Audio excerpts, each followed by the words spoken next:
Hello friends, welcome to my YouTube channel. Today we are going to study about our state governments.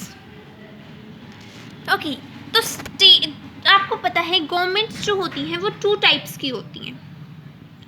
एक होती है state government जो एक particular state की होती है और दूसरी होती है सेंट्रल गवर्नमेंट जो एक पर्टिकुलर यूनियन पूरी कंट्री की होती है. ओके सो अब हम इस वीडियो में पढ़ने वाले हैं first of all state government के बारे में.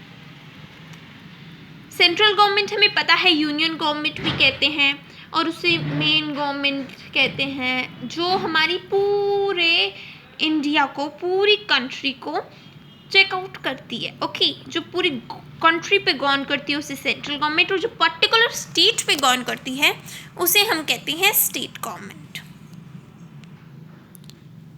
First of all we are going that जो हमारा स्टेट गवर्नमेंट है और सेंट्रल गवर्नमेंट है उनके बीच में पावर्स जो हैं वो डिस्ट्रीब्यूट हुई है कि सेंट्रल गवर्नमेंट क्या करेगा और स्टेट गवर्नमेंट क्या करेगा.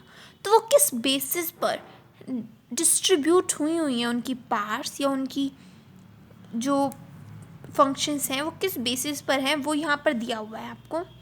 3 लिस्ट्स हैं हमारे पास. एक है यूनियन लिस्ट, एक है स्टेट लिस्ट और एक है कॉन्करेंट लिस्ट. उस बेसिस पर वो डिस्ट्रीब्यूटेड है. जैसे कि यूनियन लिस्ट है उसमें 97 सब्जेक्ट्स आते हैं जिस पे जो हमारा सेंट्रल गवर्नमेंट है वो लॉ बनाएगा, यूनियन गवर्नमेंट लॉ बनाएगा. स्टेट लिस्ट में जो सब्जेक्ट्स आते हैं 66 सब्जेक्ट्स उन पे लॉ बनाता है हमारा state government. And concurrent list में 47 सब्जेक्ट्स आते हैं जिन पे कोई भी लॉ बना सकता है चाहे वो स्टेट गवर्नमेंट हो या सेंट्रल गवर्नमेंट हो. ओके और अगर मान लो कॉन्फ्लिक्ट हो जाता है कॉन्करेंट पे तो माननी किसकी जाएगी, मेनली यूनियन की, क्योंकि यूनियन गवर्नमेंट बड़ी है as compare to central government, है ना. See next the state legislature. अब हम बात करने वाले हैं स्टेट लेजिस्लेचर के बारे में. आपको पता है कि हमारे स्टेट्स की जो हमारी कंट्री में 23 स्टेट्स हैं उनमें सिर्फ एक हाउस है लेजिस्लेटिव असेंबली, विधानसभा है. उसमें सिर्फ विधानसभा 23 स्टेट्स में है और जो 6 स्टेट्स हैं यानी कि जो बड़े स्टेट्स हैं ये जो मेन स्टेट्स कहे जाते हैं उनमें 2 चीज़ें हैं. उनमें विधानसभा तो है ही, साथ के साथ उसमें विधान परिषद भी है यानी कि लेजिस्लेटिव काउंसिल भी है. अंडरस्टैंड. इट मीन्स दैट कि जो 23 स्टेट्स हैं इन 6 स्टेट्स को छोड़ के, यहाँ पे आपको दिख रहा है उत्तर प्रदेश, बिहार, महाराष्ट्र, कर्नाटक, JNK एंड आंध्र प्रदेश को छोड़कर जो 23 स्टेट्स हैं उनमें सिर्फ विधानसभा है और उन 6 स्टेट्स में विधानसभा के साथ साथ विधान परिषद भी है. Now let's come to the next page. So now अब तक हमने पढ़ा कि 2 टाइप्स ऑफ लेजिस्लेचर असेंबलीज होती हैं. एक होती है लेजिस्लेटिव असेंबली, एक होती है लेजिस्लेटिव काउंसिल. यहाँ पर 2 टाइप्स ऑफ लेजिस्लेचर भी होता है. एक होता है यूनिकैमरल लेजिस्लेचर और एक होता है बाइकैमरल लेजिस्लेचर. यूनिकैमरल लेजिस्लेचर क्या होता है? यूनिकैमरल लेजिस्लेचर वो होता है जिसमें सिर्फ एक हाउस ही कंसिस्ट हो, यानी कि हमारे जो 23 स्टेट्स हैं जिनके बारे में हमने पढ़ा था कि उनमें सिर्फ एक हाउस है, विधानसभा है उनमें सिर्फ, वो होते हैं यूनिकैमरल लेजिस्लेचर.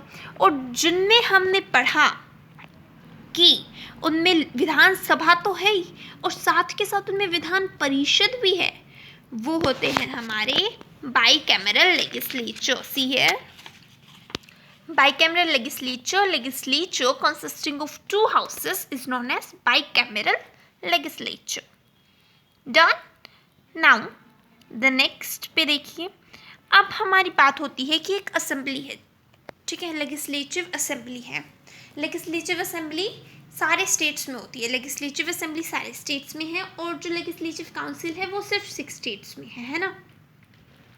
तो जो लेजिस्लेटिव असेंबली है, असेंबली का मतलब क्या होता है? असेंबली का मतलब होता है कि पूरे पीपल का असेंबल हो रखे हैं वहाँ पर, पूरे पीपल का ग्रुप है, उसमें कितने मेंबर्स होंगे, कितने लोग होंगे उस असेंबली में, वो किस चीज़ पर डिपेंड करता है. ओके वो किस पे डिपेंड करता है? वो डिपेंड करता है population of the state. Suppose हमारे इंडिया में, उत्तर प्रदेश में पॉपुलेशन कितनी ज़्यादा है ना, right?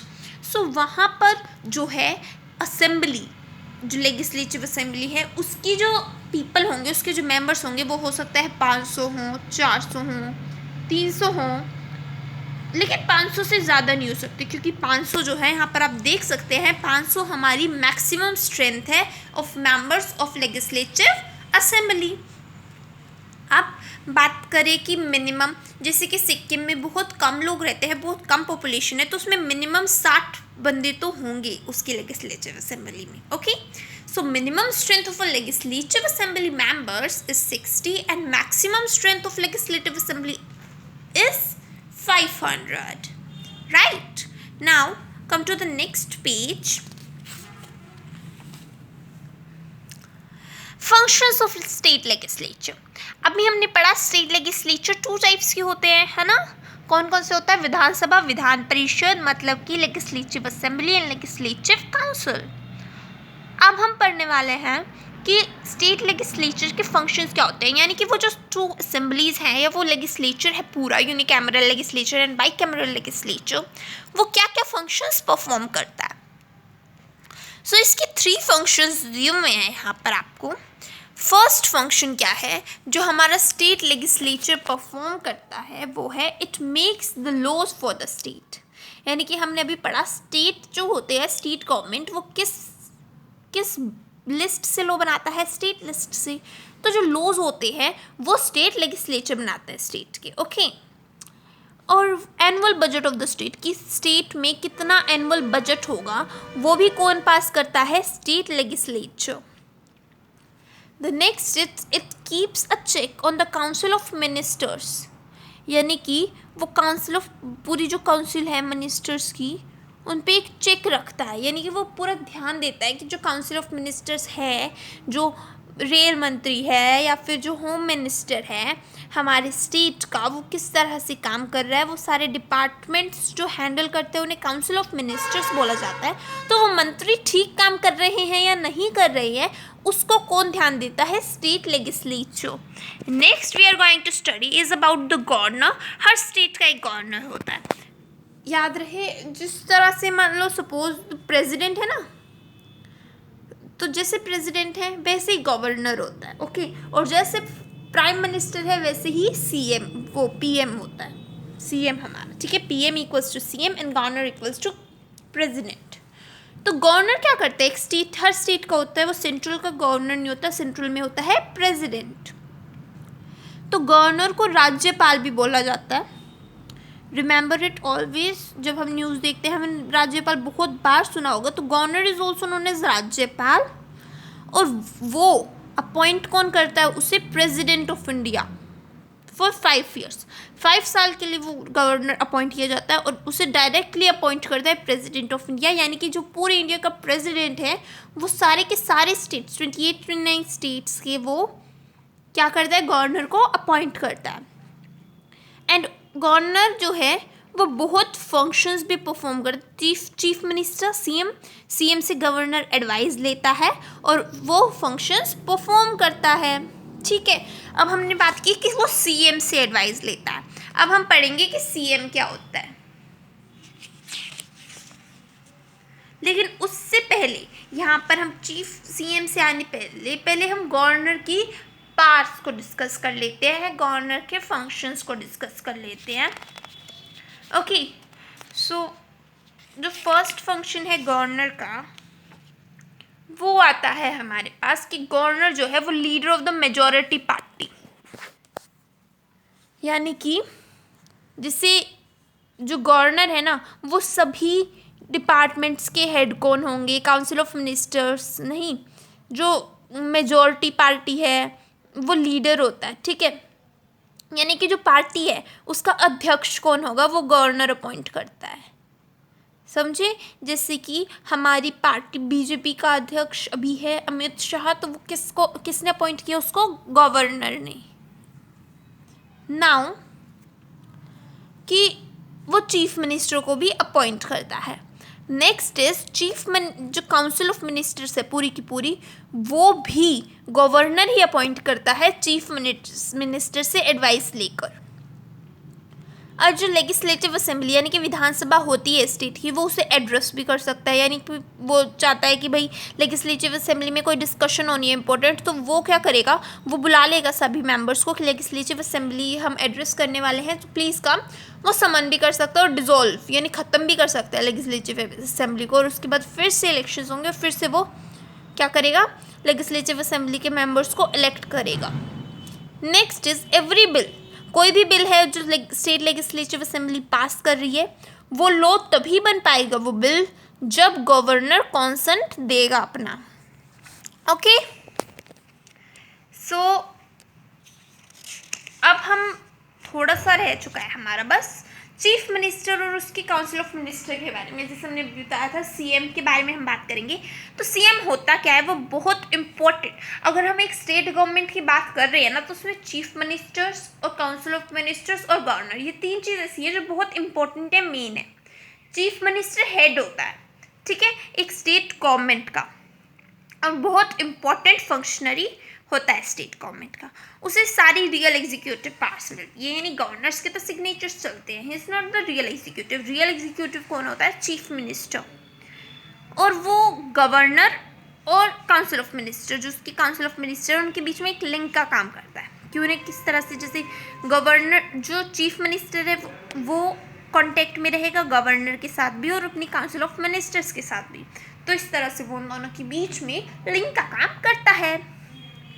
Next is functions of council of ministers. अब हम पढ़ने वाले हैं काउंसिल ऑफ मिनिस्टर्स के फंक्शंस के बारे में। So administers and maintains law and order in the state. Council of minister क्या करती है कि पूरे स्टेट में लॉ एंड ऑर्डर बना रहे, इसको ध्यान देती है इस पर। उसके बाद वो लॉज एग्जीक्यूट करती है और जो लेजिस्लेटिव असेंबली जो भी डिसीजंस लेती है उसको एग्जीक्यूट करती है। उसके बाद formulates policies for the state activities. State activities में यानी स्टेट के अंदर जो भी एक्टिविटीज़ हो रही हैं उसकी पॉलिसीज़ कौन बनाती है, हमारी council of ministers. Give advice to the governor, वो गवर्नर को एडवाइस भी कर सकती है। And it also makes on the laws on state legislature, वो स्टेट लेजिस्लेचर के साथ मिलकर लॉज बनाती है स्टेट लिस्ट और कॉन्करेंट लिस्ट पे। Then now we are going to study about union territories. यहाँ पर आपको पता है कि हमारे यहाँ पर 7 यूनियन टेरिटरीज दी हुई हैं। एक्चुअल में ये यूनियन टेरिटरीज जो हैं आपकी, वो अब इसमें जम्मू एंड कश्मीर भी आ चुका है, तो ये 8 हो गई हैं। ये पुराने डेटा के अकॉर्डिंगली यूनियन टेरिटरी 7 शो करता है। You should learn these all union territories के नेम आपको याद होने चाहिए। ओके, अब हम अपने लास्ट पेज पे जिसमें हम पढ़ने वाले हैं कि इंडियन फेडरेशन किस तरह से काम करती है उसका एक फ्लो चार्ट दिया हुआ है, और ये लास्ट टॉपिक है हमारा, बस ये देख लीजिए आप। सेंट्रल गवर्नमेंट सबसे पहले वो पूरे होल नेशन के लिए होती है, ठीक है। उसके बाद आती है हमारी स्टेट गवर्नमेंट जो सिर्फ एक स्टेट के लिए होती है। उसके बाद आता है डिस्ट्रिक्ट एडमिनिस्ट्रेशन जो एक डिस्ट्रिक्ट के लिए होता है, जैसे एक स्टेट में बहुत सारे डिस्ट्रिक्ट्स होते हैं तो वो डिस्ट्रिक्ट्स को कंट्रोल में रखती है। एक डिस्ट्रिक्ट के अंदर बहुत सारे विलेजेस होते हैं तो वो विलेज एडमिनिस्ट्रेशन कौन हैंडल करता है, पंचायत। तो पंचायत से शुरू कर लास्ट तक जाता है वो हमारी सेंट्रल गवर्नमेंट पे। This is the flow chart for understanding the working of Indian federation. So that was all about the topic. हमने स्टेट गवर्नमेंट के बारे में पढ़ा इस चैप्टर में। देन हमने 3 लिस्ट के बारे में भी पढ़ा कि पावर्स किस तरह से डिवाइड होती हैं। फिर हमने 1 बाय 1 गवर्नर और चीफ मिनिस्टर्स के पार्ट्स पढ़ा। अगर आपको कुछ भी समझ नहीं आया तो आप इस वीडियो को फिर से पॉज करके या प्ले करके फिर से रिप्ले करके आप देख सकते हैं, और अगर आपको कोई भी टॉपिक इम्पोर्टेंट लगता है तो आप इसका स्क्रीनशॉट भी ले सकते हैं। Thank you all and we will meet in our next video.